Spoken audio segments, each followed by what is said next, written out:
ఆ బ్రహ్మ ధర్మపత్ని హీనుడైతే పనికిరాడు.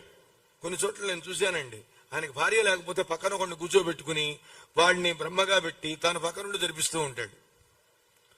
అందువల్ల భార్య ధర్మపత్ని పక్కనే ఉండాలి. కాబట్టి కొన్ని సందర్భాలలో పాపం 40-45 ఏళ్ళు వచ్చినా కూడా వివాహం చేసుకున్నారు. కారణం అది పత్ని నష్టేతి శోకైన.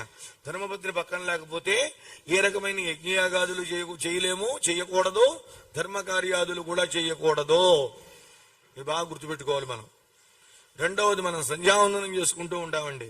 ఆ సంధ్యావందనం చేసుకున్నప్పుడు మనకన్నా ముందు స్నానం చేసి ఆ తల్లి, అంటే ఇప్పుడు పర్వాలేదు, అందరూ వెండి గ్లాసులు కొనుక్కునే స్తోమతలో ఉన్నారు, నో ప్రాబ్లం, అంత సబీనా పడేస్తే తెల్లగా వస్తాయి.